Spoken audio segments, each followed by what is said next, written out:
Good morning, folks. Thanks for joining us. We'll give people a minute or two to trickle in. We'll probably have to get started pretty close to 11 o'clock because we have a good lineup of speakers. So thanks for joining us, and we'll start momentarily.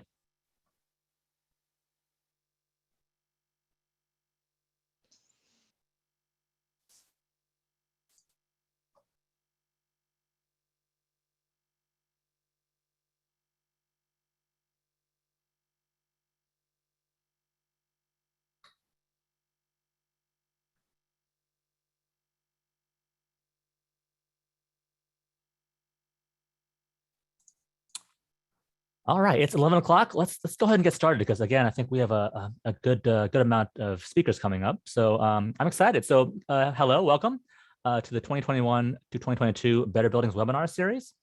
Before we dive in, there are a few housekeeping points I want to cover. So please note that today's webinar will be recorded and archived on the Better Buildings Solutions Center. So we'll follow up later with today's recording and slides when they're made available. Second, all attendees are in listen-only mode, so your microphones will be muted. If you experience any AV issues throughout the webinar, please send a message in the Q&A box located at the bottom of the Zoom panel, and someone will help you out. Next slide, please. Thank you so much. So today's webinar is entitled "Work Smarter, Not Harder: Creative Project and Process Implementation."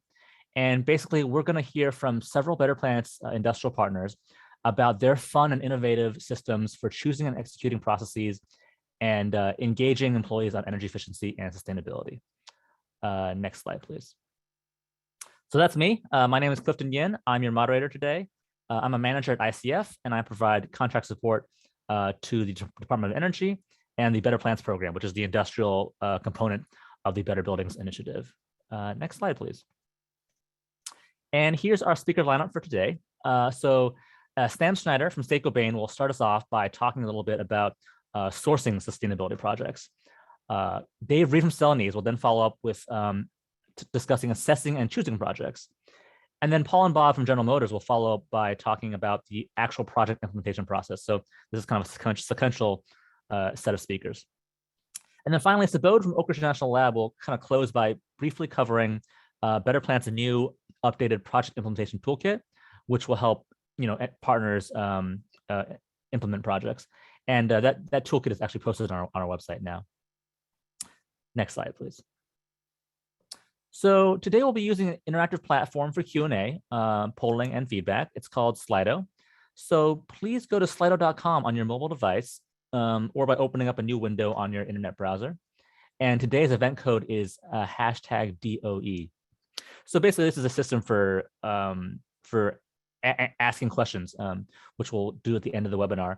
So if you want to ask any questions of our panelists, please submit them anytime through the presentation. Again, we'll be answering them at the end of the session. You can also click the thumbs up icon for questions that you like, which will result in the most popular ones moving up to the top of the queue. So it looks like people are already getting involved, which is great. So we're going to test out Slido right now to get people familiar with it. So we're going to start off with the poll. So if you haven't already, please go to slido.com, #DOE.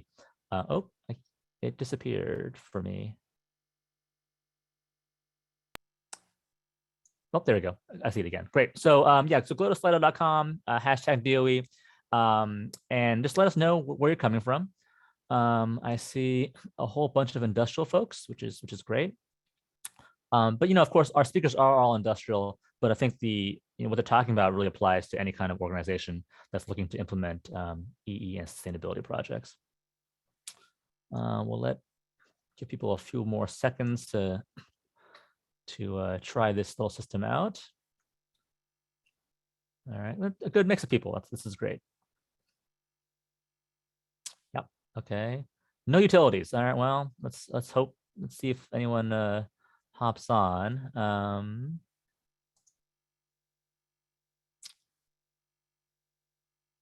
All right, why don't we go ahead and go to the next? Oh yeah, look, someone from utilities. Wonderful. We have a full range of people here. Why don't we go ahead and try the next poll? Thanks so much. So yeah, the next question is just what are your biggest barriers to energy project implementation? And this is a word cloud, so we'll be able to see people's answers in real time. We're just trying to get a sense. Yeah, cost and funding. Yeah. Yeah, it's all. All right. It looks like, yeah, it looks like money is a big primary barrier. We got benchmarking, defining priorities, stakeholder engagement. Okay, so we have a pretty broad management, time, personnel. Yeah, getting buy-in, sure. Tech maturity, yeah, makes sense. Let's see. Competing interests, politics, sure, yeah. Market penetration, lack of staff capacity. Too many projects to do. That's a good problem to have, I think. Product ambiguity. Wow, this is a lot of different barriers. Yeah. I'm glad we're doing this webinar because I think hopefully we'll be able to get some insight into how other organizations are, overcoming these barriers. All right, let's go ahead and move on. Thanks everyone for participating. So we have a great lineup of presenters today. I'm really excited. Our first speaker, Sam Schneider. He's a sustainability and LCA and reporting manager for Saint-Gobain North America. In this role, Sam conducts life cycle assessments for their products, calculating environmental impacts from cradle to grave. And in her role as process sustainability engineer, Sam led the Sustainability Network, a group of sustainability champions at each of the 130 manufacturing plants in the US and Canada. So Sam, please go ahead. Thanks, Clifton. Next slide, please. So Saint-Gobain is a global company in over 72 countries. Saint-Gobain designs, manufactures, and distributes materials and services for construction, mobility, and industry markets. Today, I'll be focusing specifically on our sustainability efforts in the US and Canada. Next slide, please. I'm part of our Saint-Gobain North America EHS and sustainability team. As Clifton mentioned, my current role is the Sustainability and LCA Manager, and in my previous role, I facilitated our Sustainability Network, which is a big part of the project sourcing that we'll be talking about today. Next slide, please. First, a little bit about the drivers for sustainability at Saint-Gobain. We are entering a net zero carbon economy. Next slide, please. And sustainable construction is an essential part of that net zero carbon economy. As you can see, 40% of global carbon emissions are linked to construction. Next slide, please. So our goal is to be the worldwide leader in light and sustainable construction, making the world a better home. Next slide, please. So here are a few more drivers for our sustainability goals and related projects: extreme weather events, and the resulting human health and well-being impacts. In 2019, Saint-Gobain pledged to be net zero carbon by 2050. Next slide, please. In order to reach our 2050 goal, we set interim 2030 goals for water withdrawal, carbon, including scopes 1, 2, and 3, circular economy, and 100% LCA for all product ranges. And yesterday, Saint-Gobain joined the US DOE's Better Climate Challenge, aiming to significantly reduce greenhouse gas emissions by 2030. Next slide, please.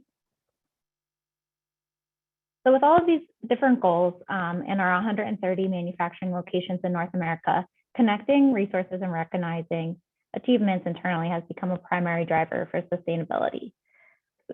Through sustainability champions at each plant, we can share resources and best practices. Next slide, please. So at Saint-Gobain, everybody plays a role in our sustainability network. Helping us to reach our 2030 goals will take all of us working together. Next slide, please. Here are some examples of how our network stays connected. And this is on top of an energy grid, which is, I think, is a cool visual. But the annual Sustainability Summit, DOE and plant trainings, awards, and more. Next slide, please. These are some of our internal resources for sharing sustainability information: Climate 2050 training, a Yammer page, a monthly newsletter, a Teams group with channels for each of our sustainability goals, a best practice library for operations, as well as employee engagement, monthly technical webinars, and our annual sustainability summit that has been virtual for the past 2 years. Facilitating best practice sharing is a way of breaking down silos between all the different business groups and empowering each site to have the tools to develop improvement projects. Next slide, please. These are a few of the external resources that our network uses to find ideas for projects and to learn more about sustainability. Shout out to the DOE for the webinar series, online learning, virtual and planned trainings, and other resources that help us to develop and assess projects. Next slide, please. One of my favorite ways that we share and celebrate waste, water, and energy projects is through the Wwe Awards, which are sustainability themed wrestling belts awarded to different sites each year.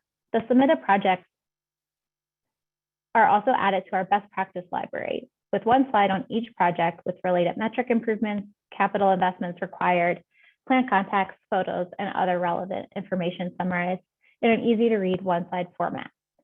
Last year, we couldn't celebrate in person, so each of the winning sites submitted a video. Let's watch it now.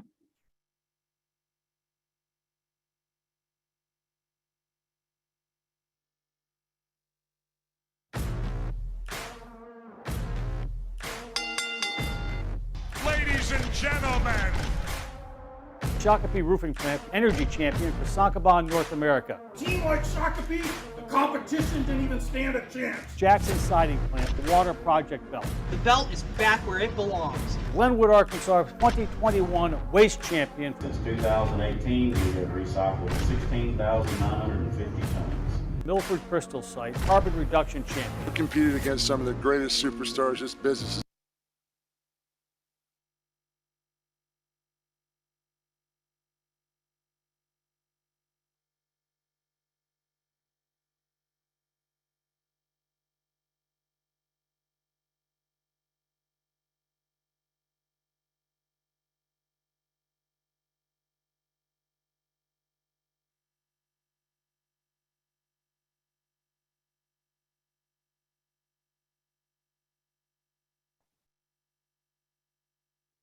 And I think part of the video got cut off, but I'll go into the competitions now.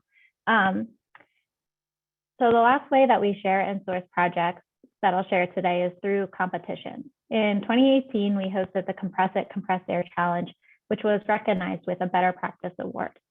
The Better Practices scavenger hunt used the DOE measure tool along with other resources to find energy, waste, and water opportunities. And next slide, please.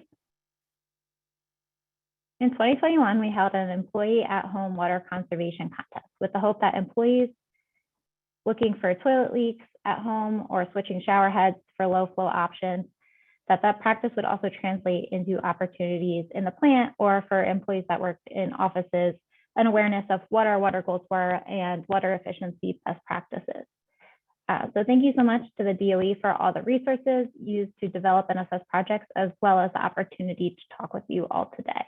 And one other thing I wanted to mention, because I saw in the poll that a lot of people asked about funding opportunities, is that we have a capital allocation process, which was implemented last year, and that's been extremely helpful in helping to determine projects at the regional level that will have an impact and provide capital for those, rather than having each plant having to decide what capital investments make sense in some of the longer term payback periods. So if you have any questions about that, we're doing Q&A at the end.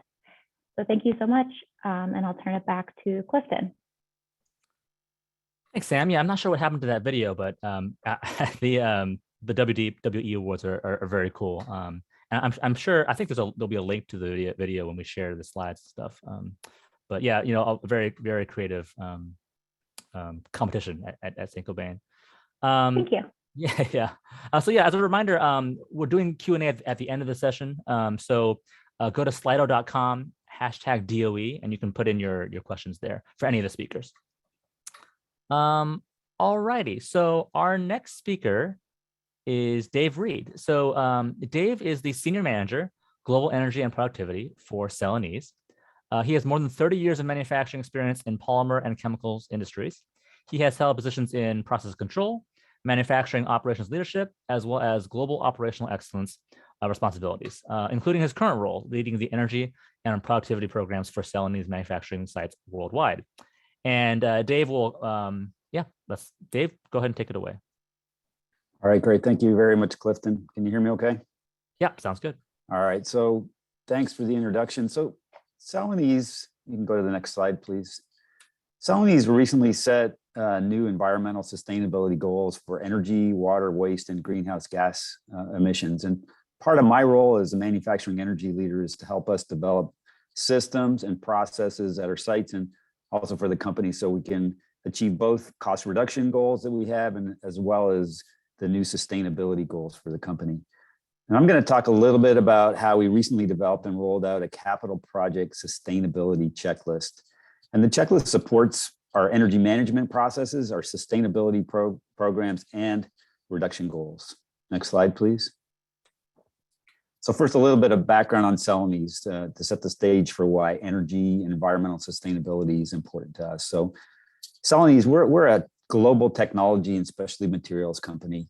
We produce a wide variety of products that people use in everyday living. Things like paint, adhesive, cars, cell phones, all have our products in it. We currently have about 7,700 employees and more than 40 manufacturing locations in 19 countries around the world. And specific to energy, we're very much a consumer of energy. Energy is one of the largest non-raw material costs that we have as a company, and we spend more than $300 million a year in energy. Now, of that energy, more than 70% of that energy goes into using to make thermal energy, mostly in the form of steam, which is used in many of our chemical processes. Next slide, please. So over the last couple of years, probably just like most companies here on the call, we've seen a significant change in focus in our company.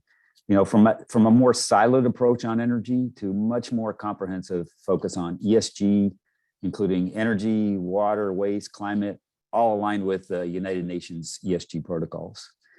You know, at Celanese, I think we see this as a potential advantage, you know, a competitive advantage, not only with continuing to improve our processes, reducing our cost, reducing our energy use and our emissions, but also with the opportunity to produce sustainable products that go into sustainable businesses like EV batteries, for example. And as a result of this change, you know, we've really increased our focus by increasing the use of systems and processes that drive sustainability in the company. So it's not just about productivity or cost saving or just energy reduction we're looking for, but instead we're now driving value with a much broader ESG mindset. And this really aligns with the changes that are being driven by our investors, our customers, regulators across the world, as that focus on climate and ESG has changed across the world. Next slide, please. So as part of this move to that sustainability focus, a need was identified to evaluate sustainability improvement opportunities in capital projects, and to require our capital project design and our technical design review teams to consider energy, GHG impact, water, waste, conservation early in the design cycle of a project, before the final design, before the project's approved, with the objective to design sustainability upfront in projects and not after the fact. And since a lot of capital projects have, you know, a 20 or more year life cycle, you know, we need to be thinking about these things, these environmental sustainability aspects of the projects now with that long-term view of where we're going to need to be in 20 or 30 years. And the life cycle cost and impact and sustainability over that time frame, since this is typically how long we've got to live with the decisions that we're making today about our projects. So historically, you know, we've looked at capital primarily as, you know, initial cost, internal rate of return, project schedules. We do take sustainability into consideration, but not with the level of attention that we need for this increased focus that we're talking about and for the future. And everybody probably knows this too, but after a project's approved, it's usually next to impossible to add scope or cost, even for really good ideas. So what happens and what we've seen is sustainability improvements are often retrofitted into existing equipment, often with a higher cost, and as productivity projects or sustainability projects after the project's been running for several years. So we're not getting that benefit from day one. So we wanted a consistent approach where all the sites had a common template for the type of questions that they need to be asking and the design considerations that they needed to be thinking of as part of a good energy and sustainability management system. Next slide, please. So what we did is we put a small sub-team of our Energy Council together, along with some project engineering, subject matter experts, and some sustainability champions from across the company. And we put the team together to build the checklist. But we also reached out and received input from other Better Plant partners who are willing to share some of their capital design checklists. And with these templates, along with our own internal checklists that we already had that were developed for some of our sites that are ISO 50001 certified, we developed that list of questions that we finally settled on. And really, to be honest, we had several iterations of the checklist. Initially, it started out pretty energy focused, but it quickly evolved to that much broader perspective that I talked about with a complete environmental sustainability focus. So we put the draft together, we got feedback from the sites, we took the checklist to our leadership for approval, and now we've rolled it out as part of our capital project and technical design review workflow that we have across the company. Next slide, please. So the checklist was really developed in 5 main topic groups. Again, using that series of questions to trigger the design team. You know, we wanted them to consider that broad range of sustainability aspects during the design review of a project. Now, the first group of questions is specific to the amount of impact from the project. Really, the goal there is to quantify the environmental benefit or the impact of the project in terms of changes to energy usage or intensity, how much more or less water we're using, or what the GHG impact might be. This is so we know directionally how projects can affect our goals going forward. Now, the second group of questions focuses on manufacturing process technology, asking questions like, for maintenance of business projects, has a more sustainable technology been considered, or have life cycle costs been considered in the design process? The goal of this section is to understand if technology improvements have been considered for the project. Now, the third group of questions focuses on equipment efficiency for sustainability, with questions like, have variable speed drives been considered, or is best technology for steam traps being used for the service? This section focuses on process mostly, but it's also has building design, equipment sizing, turn down capability as part of it as well. Now, the fourth section reviews measurement systems. So have we considered the significant sustainability usage components? Are they measured? Are they recorded? And hopefully, are they controllable? With questions related to metering and sub-metering and control elements and digitalization and automation systems. And the last section of the checklist is related to kind of other factors, including things like product lifecycle analysis impact, water balance, peak loads, and even things like rebates and subsidies for energy reduction. Next slide, please. Now, how's the checklist used? Well, the checklist is completed again at the technical design review step. So early enough in the design process so that any alternatives that we can come up with have been evaluated well in advance of getting the project approved. So the checklist is included in both our major and small capital work processes. So it's in all of our projects. And again, based on the responses to the questions and the opportunities identified in the checklist, the design team can develop a list of potential project improvements, alternatives, and a proposal to improve the project. The project's sustainability impact can be identified with cost benefit, IRR benefit, and other factors, including how well the project aligns to our sustainability goals that are included in the project analysis. So when we review the project, site reviews are completed as part of the project approval process. Global reviews are completed by sustainability champions and major project managers for some of our larger projects. And based on using the checklist, we feel that better decisions can be made to implement these upgrades and enhancements for a project. Now, it's still up to the business approver to decide whether to go ahead with the improvement alternatives and whether or not the improvement options are selected or approved. we still have ideas and we can document ideas and enhancements so that any options not selected can be used to build a pipeline of future productivity and sustainability projects. So we build a pipeline of projects as well for projects that aren't, approved. Next slide, please. Now the checklist is relevant for new equipment. It's also relevant for expansions, but it's particularly important for maintenance of business projects to replace old equipment. So instead of just replacing in kind, engineers should be looking at evaluating cost-effective replacements that improve sustainability and efficiency. And the checklist helps our engineers think about these improvements and gives them that consistent methodology for an effective review and an effective decision making. And really the goal of the checklist is, we want to drive behavioral changes at the project scoping and technical design review phase to consider and include some of these improvements that drive better environmental sustainability. Now the checklist also, we're looking for the checklist also to promote better decision-making at the project approval phase, to include these improvements or not, depending on what makes sense, but with a better understanding of the scope, the alternatives, the cost, and our impact on sustainability. Next slide, please. Now, as part of the implementation, we developed an online training module. Also, that's part of our overall manufacturing training program for our project and technical teams. So the module reviews topics such as why we implemented the checklist, how it's used, and what are the expectations of the different roles that interact with the checklist. And it also has a test at the end to make sure that people understand it and have comprehended the content of the module. Next slide, please. So in summary, as the focus on sustainability increases across industry, we at Celanese are working to improve our sustainability systems and processes. And as part of this increased focus, we developed and implemented a sustainability checklist for capital projects.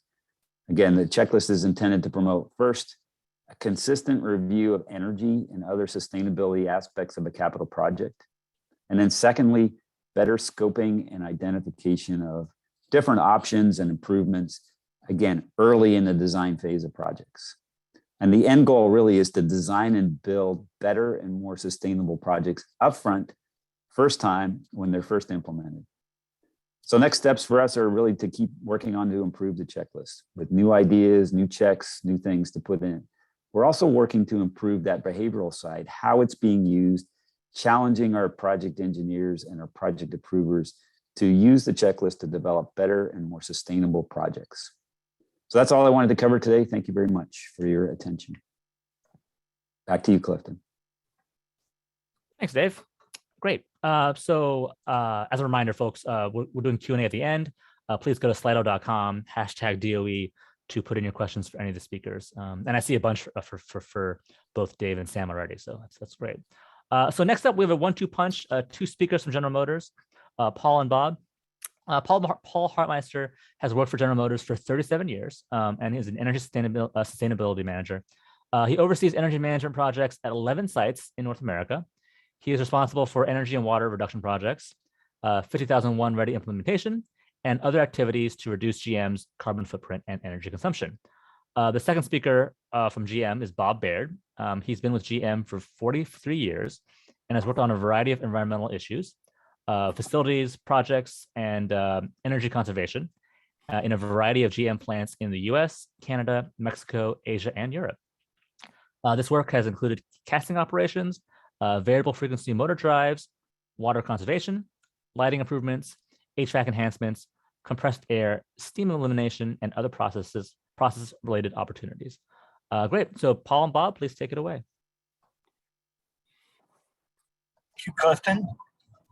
Go ahead and go to the first slide in the presentation. So yes, Paul and I are from General Motors. We've done a lot of really interesting things, but hearing how people are trying to work towards sustainability and greenhouse gases, we're going to spend a little bit of time talking about project implementation as it relates to our energy and carbon optimization toolbox. Next, please.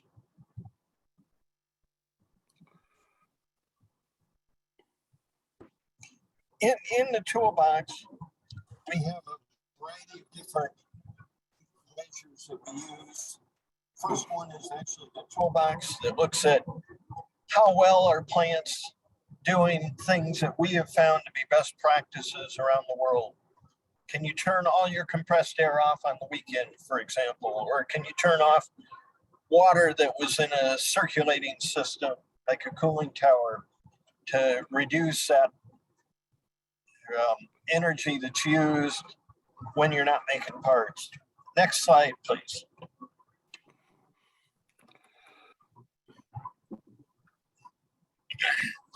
The tool also has a list of project starters. Do you have a compressed air leak process? Do you include energy at the team level as part of the deliverables that the team is supposed to do? Have you minimized compressed air pressures and coordinated it? Do you have panel coolers on the electric panels that are set at 90 degrees Fahrenheit or 30 degrees centigrade? Again, to give you just some of those kind of things of, do you get Energy Star appliances? Next slide, please.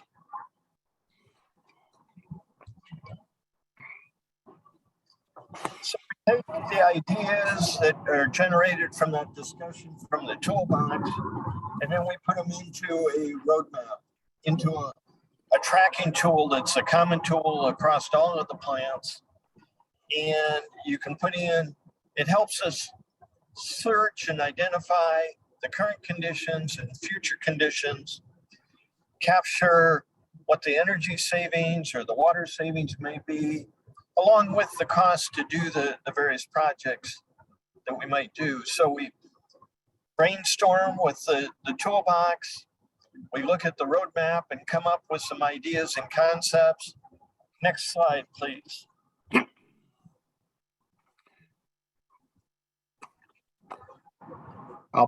I'll pick it up here. I'll pick it up here, Bob.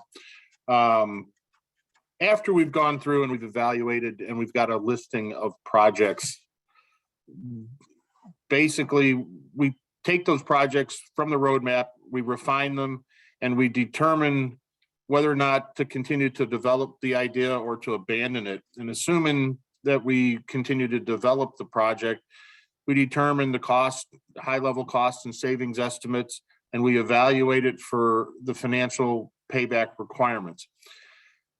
We go through a series of financial reviews with the plants to determine the feasibility of the project.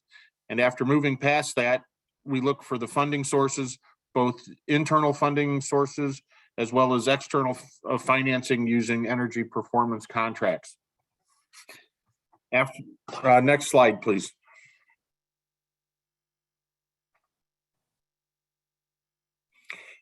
After the preliminary evaluation has taken place, we then refine the concept and move forward with the traditional project aspects of refining the scope through the engineering, bidding that scope, and awarding to a successful vendor, just a typical project process. The EPC process takes a bit of a departure as the EPC contractor has already been pre-selected. They're responsible to determine their level of self-performance or the use of subcontractors to complete the project. At this point, the project team will discuss the schedule, the availability of the plant areas that the work needs to be performed in without disruption of the production schedules. Upon the completion, the project is then closed, invoices submitted and paid. And again, pretty typical project stuff. We do have some internal funding sources that may be a bit unique. And we do have the use of currently have the use of performance contracts. So those are very helpful in helping us develop and execute some of our projects. Next slide, please.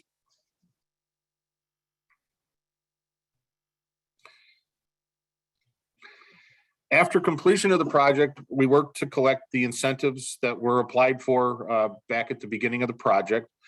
For some of the projects, especially the performance contracts, we measure and verify the savings to assure that the assumptions have held up. We then update the toolbox with the verified savings, and we close the project.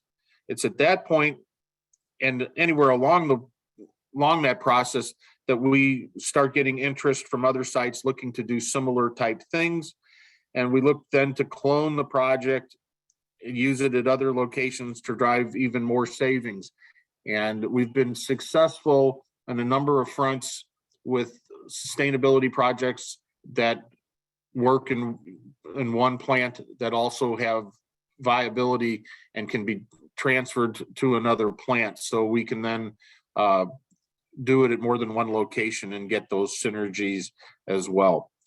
That's pretty much what we had for you guys. So thank you. And Clifton, back to you. Thanks very much, GM team, Paul and Bob. So next up, we have Subodh Chandri. He is a technical account manager for Better Plants and an R&D staff member, at Oak Ridge National Lab.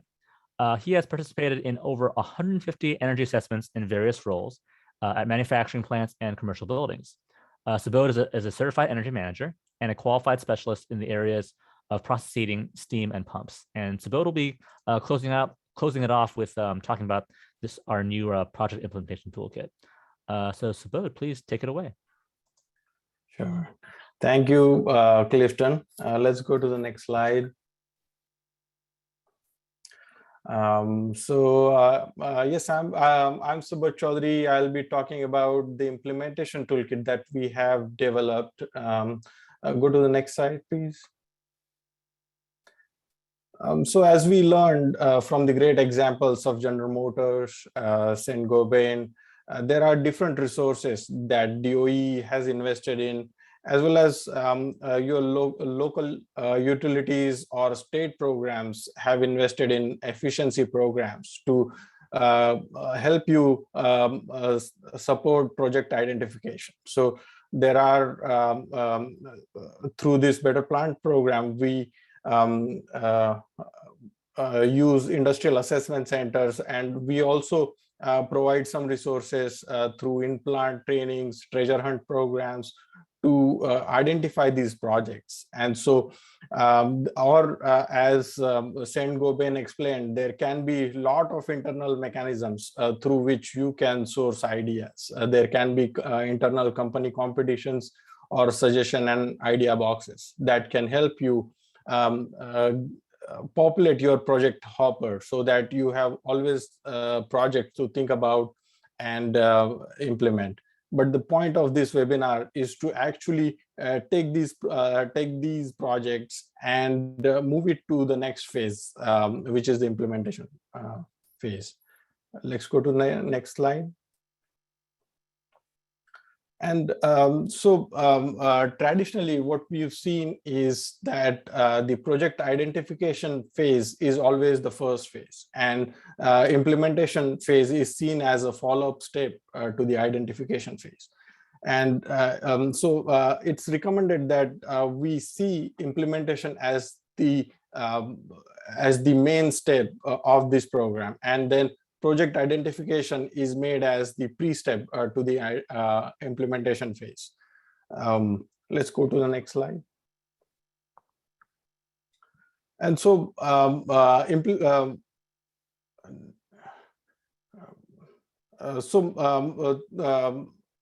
did we skip a slide here? That's fine. When we identify these projects, usually the first phase of the project is really successful. We create a lot of ideas, but most of those ideas do not get implemented. Some of them are not even looked at. And when we think about it, there must be some reason for this. And when we try thinking about it, there can be these barriers start to come forward. And so through this Industrial Assessment Center has completed 20,000 energy assessments so far across the country. And through those assessments, they have recommended 150,000 energy conservation measures. And they have also track the implementation of those recommendations. So when we think about that, the barriers have, as we see the barriers, these can be simply economical or financial, or they can be informational due to uncertainty of savings, or even lack of expertise or in-house skills for the implementation. And to overcome these barriers, we need to put in a certain mechanism, as we saw from Celanese or even from General Motors from their toolbox, that can help us. So let's go to the next slide. So to overcome these barriers, we have put together implementation toolkit. And in this toolkit, there are 15 different tools that we are releasing. And so there are different tools that can help you in different phases of your program. So there are certain tools that will be helpful for you throughout your energy efficiency program. And then there are certain checklists that can help you in your project identification phase, and even when you are starting the implementation phase.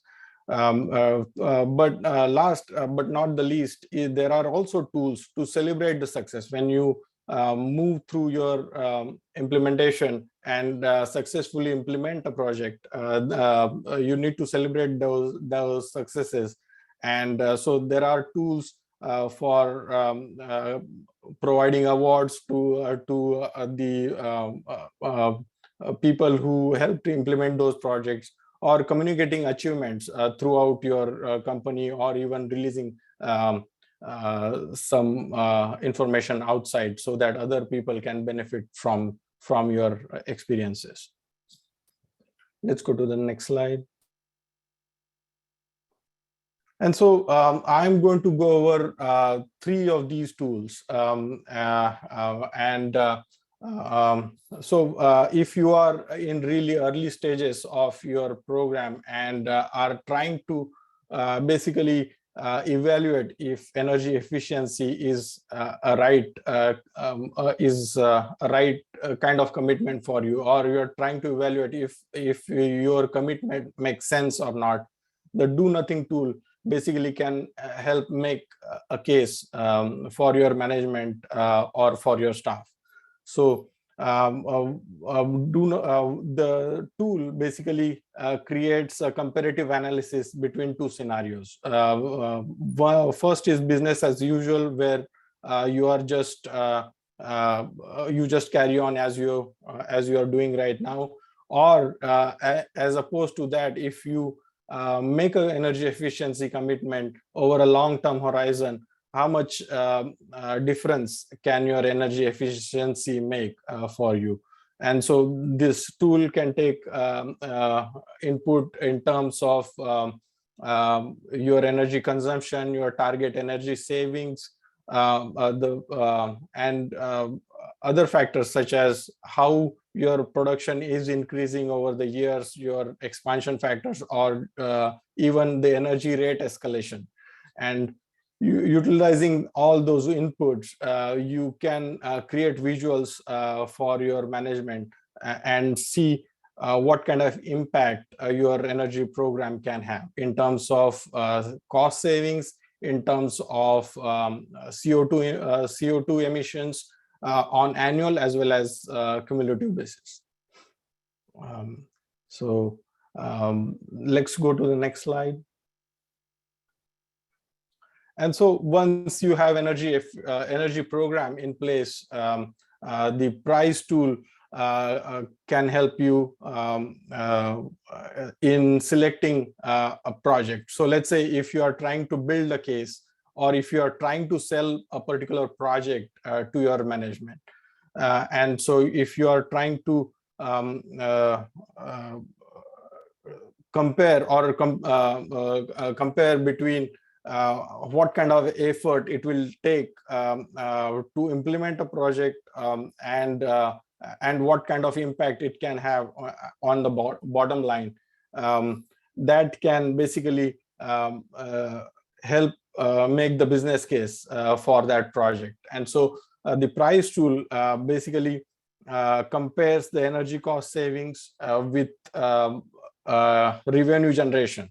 And so since energy cost savings are operational savings, they directly go to the bottom line improvement. But revenue generation on the other side is a little bit different. You have to put in lot more cost to get those get the revenue improved, and then only part of that can go to your bottom line improvement.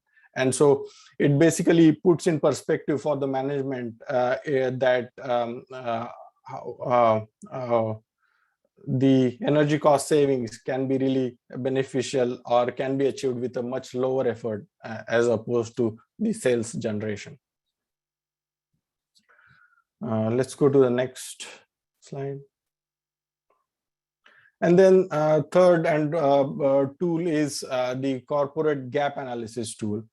And so this tool is a implementation tracking package in and of itself. So it's very similar to the tool that GM showed, but it is a little bit different.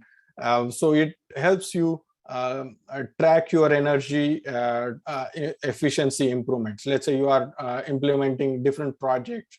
So it can track the projects in different categories, and then it can help you create analysis where it can compare how many projects you have implemented, and then what is that you still need to fill with more implemented projects to satisfy your target energy efficiency. And so this can basically help create a mechanism to track your projects, follow up on them on a periodic basis with the project owners. And so it can definitely help increase the implementation of some of the projects, especially the projects that get ignored or delayed. They can definitely be tracked with these tools.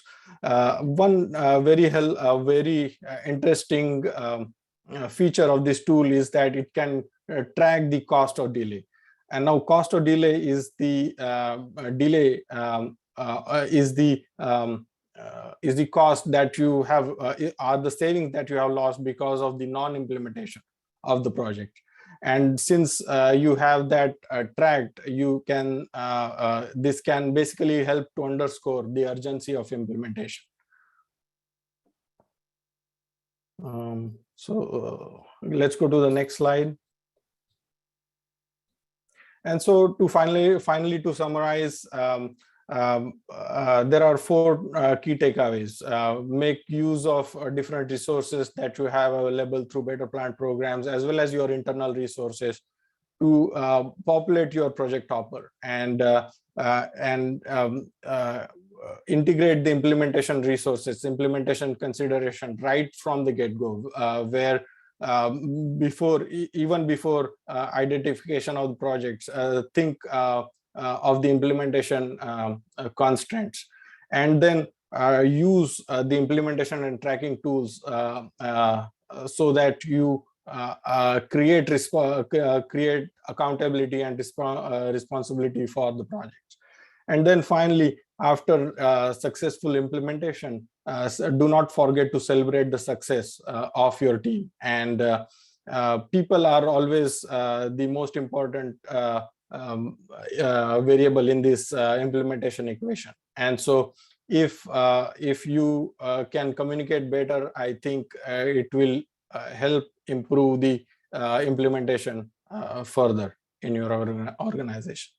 And so I would encourage everyone to look at this implementation guidance toolkit that is available on the Solution Center. And thank you. That's all I have. Back to you, Clifton. Thanks, Subodh, and thanks to all of our speakers. I think we have a lot of very interesting ideas for sourcing projects. and then toolkits for the whole project implementation process. So we're going to move to Q&A now. We have, I think, 10 minutes. I saw a whole bunch of questions, which is great. But if you have any last minute ones for any speaker, go to slido.com, hashtag DOE. Let's get started. So I think I saw 3 questions for David about whether or not his checklist can be shared publicly. Yeah, I have shared it to other DOE Better Plant partners. So if you just send me, I think there's a contact slide coming up, and if you just send me an email, I'll be glad to share it with you. I think we can also work together. I'm pretty sure we have a case study in the works. Yeah, that we can. Yeah, and then that could be part of it and posted. Sure. You can post it online. So I will also touch base with you after this call to figure out how we can disseminate this great checklist. On that note as well, I guess, is the GM Eco Toolbox publicly available as well? Paul, Bob? Currently, Clifton, it is not publicly available. We can sit and talk with somebody specific questions. It's there's portions of it are still kind of in development, quite honestly. So be happy to sit down and have further discussions with anybody if they'd like to do that. Sounds good. I think that there's a case study on the Solution Center that kind of goes over it in broad strokes, which I think is helpful, even though the toolbox itself is not available online. All right, well, Sam, so a question for Sam. Your competitions look really fun. How did you convince management to support these types of activities?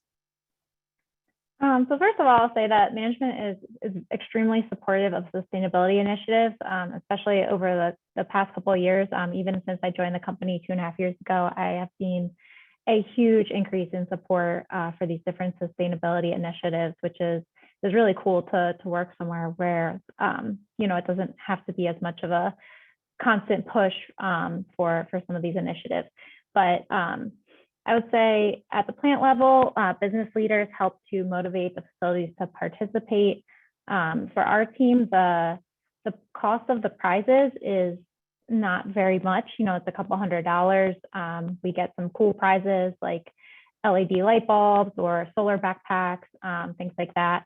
And in the course of the competition, whether it's the compressed air competition or the better practices scavenger hunt, the facilities are looking for all these different opportunities to save energy, but also to save cost. So for the scavenger hunt, we really tried to bake in cost information into the spreadsheet that was being used to collect the different points. So each facility put in their energy costs, and then for each opportunity, they had a cost that they were able to assess using the DOE measure tool to make the case for that project, as well as make a case for the competition as a whole, because at the end of the competition, I could roll up all that different information that we collected and say, we identified this many cost saving projects throughout this competition.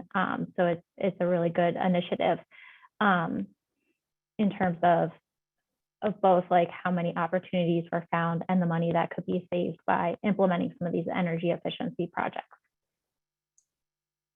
Yeah, and it's my impression too that Saint-Gobain, once you kind of develop a culture for fun and creative competitions, it's kind of a self-fulfilling prophecy. I think it becomes easier to do more and more. Yeah, the businesses love like head-to-head. Roofing wants to beat gypsum, and within roofing, each of the plants wants to beat each other. So there's definitely a lot of competition between sites and between businesses, which is a fun way to pit each other against each other to make us all better. Great. Thanks, Sam. A question for David. So do you face challenges with engineers adopting and using the checklist consistently? And if so, what measures are you taking to improve the adoption process? Yeah, it's a good question. So like I mentioned in the call, we're trying to change people's behaviors to use the checklist, and also on the approver side to use the checklist as part of the project approval. So a couple of things. So the answer to the question basically is yes, there are challenges with engineers adopting it, but the way that we're going about, the measures we're taking are a couple of things. So first of all, I mentioned the training. So we're giving training as part of our, process design team standard training. The second is part of our standard work processes. So we've made sure that we've implemented the checklist as part of the work process, so that as engineers or as project teams are going through the work process, they'll see that as a requirement.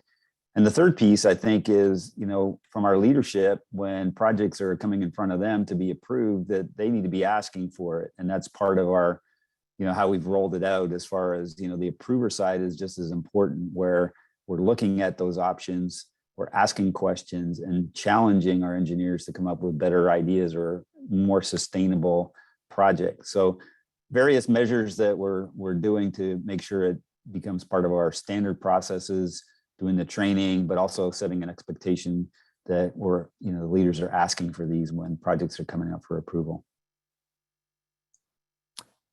Thanks, Dave. There's another question about the checklist, but again, I think we will work to have it publicly available.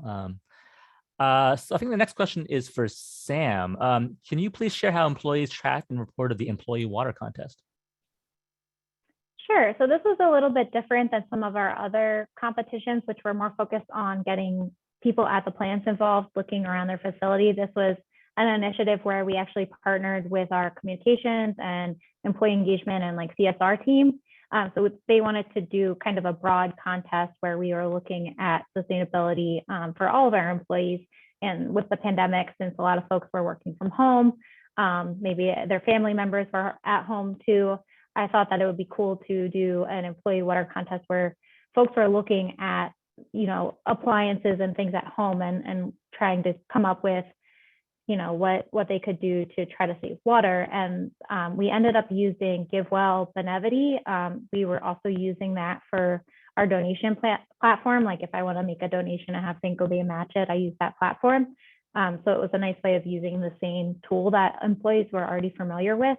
And one of the things that I really liked about that tool was that they actually gave you estimates of how much water you were saving by stopping your toilet from running or switching out a nozzle on your shower head or washing your car less. So I thought that it was a really good metric-based tool, because a lot of things are just like, oh, this is like a nice to have, or maybe you should try this, but you don't know how much water that's actually going to save you. So I thought that was a really cool way of, coming up with a total number of water that employees were saving from these different practices. And each employee filled out that on their own. It was all voluntary, and there were different challenges that they could sign up for, and they could check off if they did it. And over the course of the contest, that's how much water they saved was, maybe some things were a one-time thing and other things were a prolonged change. If you skip washing your car once, how much water that saves versus if you install a new shower head, that's more of a long-term change. So that was a pretty cool tool, and the first time that we had used that. Neat, thank you. Yeah. I think the next question is kind of for all of our speakers, and anyone who wants to comment. So any comments on the cost benefit analysis of on-site solar PV versus only purchasing renewable energy generated off-site? Yeah, this is kind of a broad question. Anyone want to chime in? I can chime in on that. Now with my new LCA role, this is something that I start to think about a little bit more, because on-site solar can have different advantages in terms of how you allocate it towards your products. And that may continue to change. We might be able to use RECs in the future. But I would say in terms of if you're thinking about LCAs and EPDs, that might be a cost benefit analysis for your customers to improve your EPDs based on solar. But our strategy involves both. We had a great virtual power purchase agreement that really helped to offset a lot of our electricity. And hopefully as we continue to electrify, that will be a really, really great thing that has happened. But we've already achieved our 2025 energy goals for electricity goals based on that VPPA.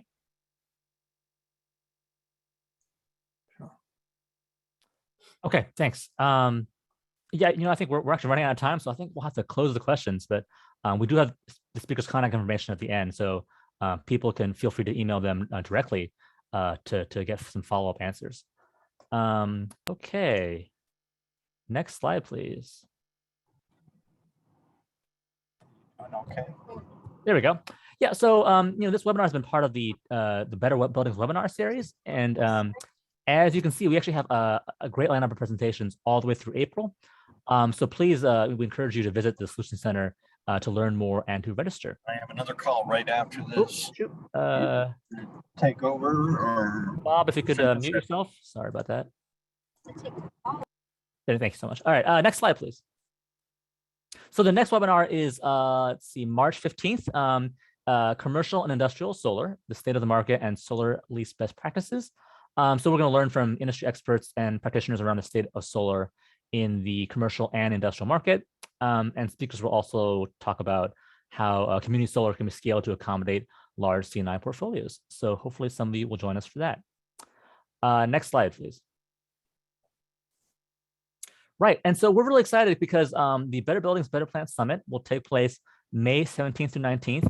And after a few tough years, it'll be in person. So the event will feature, engaging and interactive sessions, and also much needed opportunities for attendees to network with their peers and other experts. So it is planned to be in person. Registration is coming soon, and please visit the Solution Center to learn more. Next slide, please. And with that, we are at noon. So I want to thank all panelists for taking the time to be with us today. Again, please feel free to contact them directly with additional questions. All of their email addresses are listed here.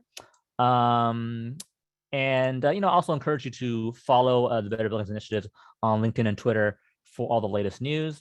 And I think everyone will receive an email notice when today's recording, slides, and transcript are posted online. So thank you everyone for joining us, and have a wonderful day.